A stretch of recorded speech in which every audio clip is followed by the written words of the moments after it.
Good morning. Ngasi card message ngasi card message se koi rashi gi matungina card trying to katang thok jarage ko trying to chidagi shaisha gi rashi ma pa se khalak ka tumai taraga yengase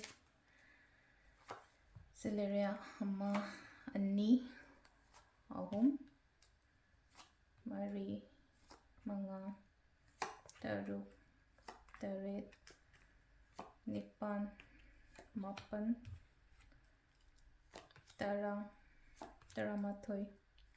trying toy quite first ko mesh rashi gi se yang se ko mesh rashi gi se le se mi pun ba khot pad mai na oire ko ngasi se katang ke na bona brish rashi ko aphabala kani ko adagi kaino ko mithun rashi ko tawruba thabak ta growth leigani ko aduga sisina haidi singa gi se aina khallaga aina ninga ga leidiba poto tawo khandang khallaga leiganu ko singa rashi gana positivity like a positivity hope kumba kai gumba sisina kaina gi sina haidi mingonda tawhanba thaba inga gumba kai gumba oiro natraga leino ko migi mateng oiro amai taraga tula rashi aina khanjaba aina ningjaba se thungani ko brichek rashi ko hotnaga daba numit hoina oiko ngasi se aduga sisina khogi dhanu ko meaning janba khochan badum khara legani negativity meaning janba kadang na taba hada natraga sule ko wakhan negative thought kumba lakpani khangde negative energies kumba lakpani khangde mai taraga